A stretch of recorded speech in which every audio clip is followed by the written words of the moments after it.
Welcome back children. आज मैं आपको पढ़ाने वाली हूँ एंजाइम्स और मेरे इस वीडियो को आप पूरा एंड तक देखना और आपको बहुत सारा बेनिफिट और बहुत सारी छोटी छोटी इम्पॉर्टेंट बातें मालूम चलेगी। और इसको सब्सक्राइब और लाइक करना मत भूलना। तो चलो, आज का हमारा टॉपिक है क्या? एंजाइम्स। देखो, तुम सब बच्चों को पता है कि एंजाइम्स क्या होते हैं, बट फिर भी मैं एक बता देती हूँ। एंजाइम्स क्या हैं? These are three dimensional proteinaceous structure. आपने saying सुनी होगी कि all enzymes are protein but all proteins are not enzyme. तो chemically enzymes क्या हैं? Chemically all enzymes are protein. ठीक है? देखो, biology is a science of what? Exceptions. फिर एक exception है हमारे पास, except we have one enzyme which is not a protein. So मैं आपको इसका example जरूर बताऊंगी. Other than which enzyme?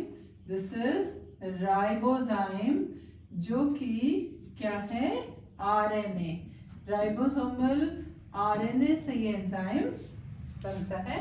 So this enzyme is not a protein. Other than ribozyme, all enzymes are what? Protein. ठीक है? तो जैसे आपने प्रोटीन का स्ट्रक्चर पढ़ा है, primary protein, secondary protein, tertiary protein, तो एंजाइम के स्ट्रक्चर में enzyme also have which structure? Secondary and tertiary structure. Enzyme के भी सेकेंडरी एंड टर्शरी स्ट्रक्चर्स होते हैं. ठीक है? और अगर मैं एक एंजाइम का स्ट्रक्चर बनाऊं तो एंजाइम एक 3 डायमेंशनल कन्फर्मेशन है. It has a specific site. ये आप इमेजिन करो कि this is a 3 dimensional structure. ये एक इस तरह से 3 dimensional structure है. ठीक है? और इस 3 dimensional structure में आप ये देखो कि एक क्या बनी है? पॉकेट बनी है. ठीक है?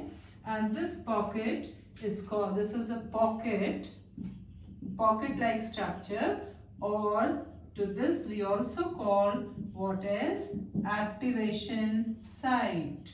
इसको हम क्या कहेंगे? एक्टिवेशन साइट कहेंगे, क्योंकि एंजाइम सब जगह से काम नहीं करता है. उसके पास एक साइट होती है जिस साइट से वो एंजाइम क्या करता है? एक्शन करता है. ठीक है?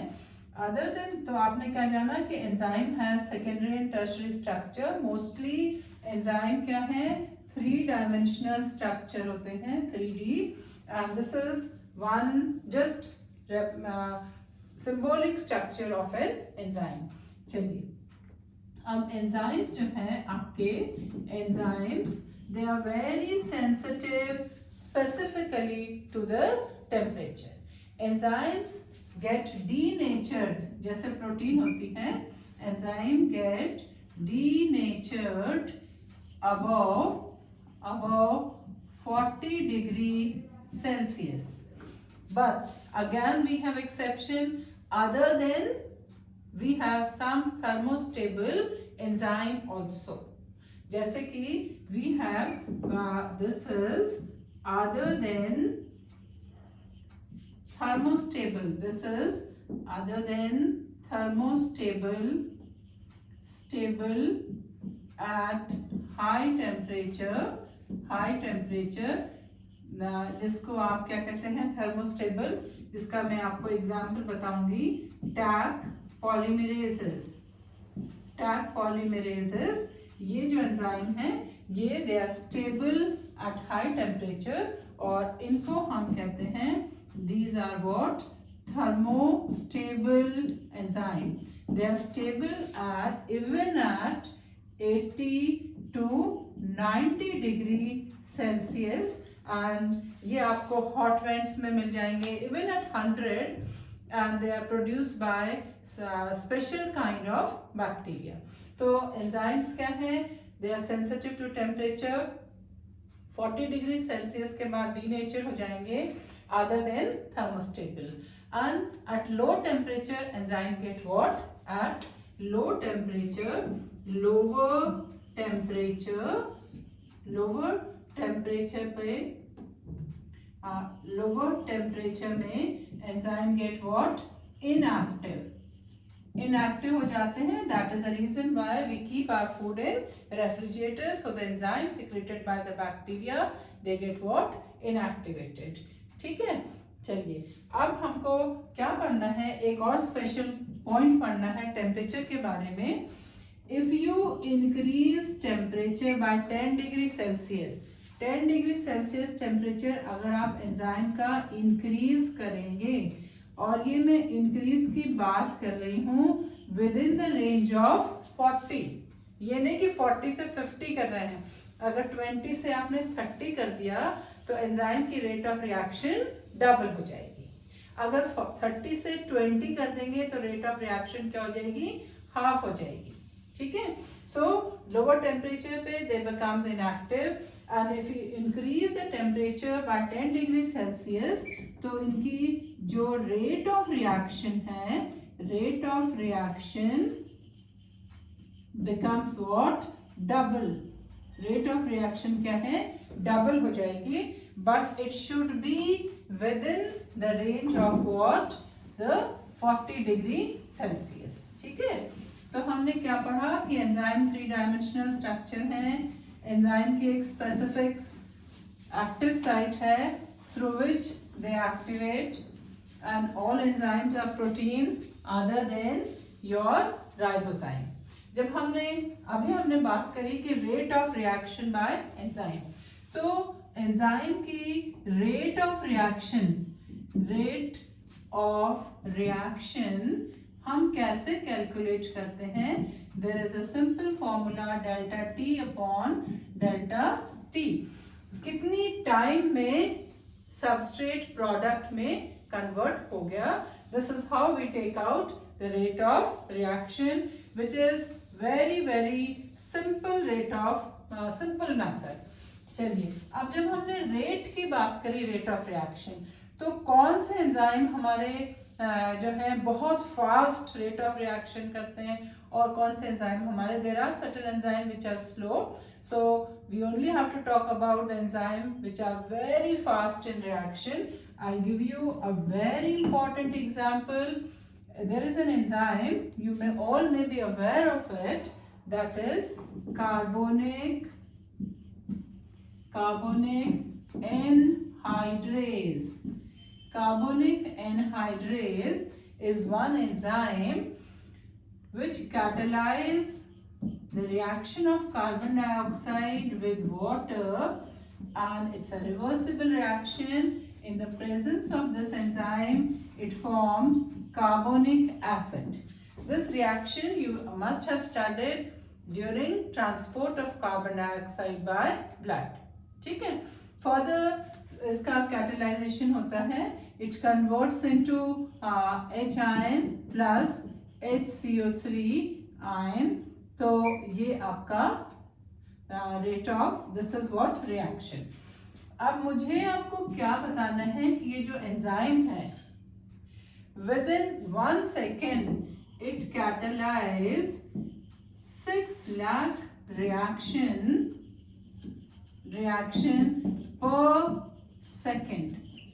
एक सेकेंड में, जब हम रेट की बात कर रहे हैं तो हमें क्या चाहिए, प्रोडक्ट पर सेकेंड.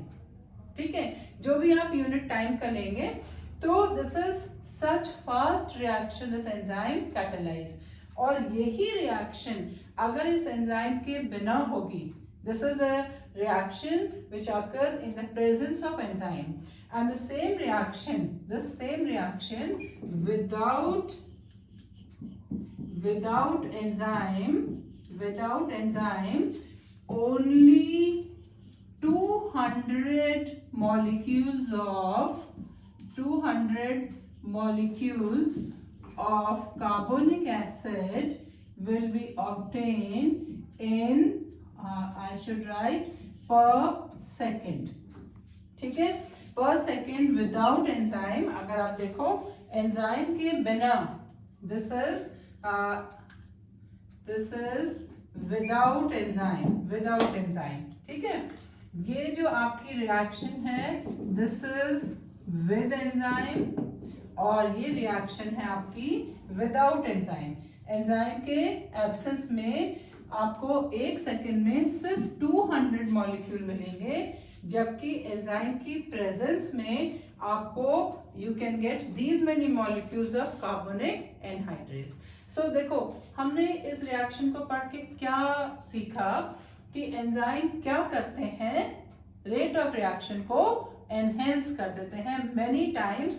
यहाँ पे देखो अगर आप कैलकुलेट करो तो ये 10 मिलियन टाइम्स, ये 10 million times rate of reaction हमारी क्या हो गई है, इंक्रीज हो गई है। फाइन। सिमिलरली आप पढ़ते हो कौन सी प्रोसेस, ग्लाइकोलिसिस की।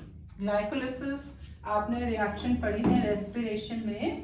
तो ग्लाइकोलिसिस में glucose convert into two molecules of pyruvic acid. ठीक है, आप पढ़ते हैं कि glucose converts into 2 molecules of pyruvic acid plus 2 molecules of ATP।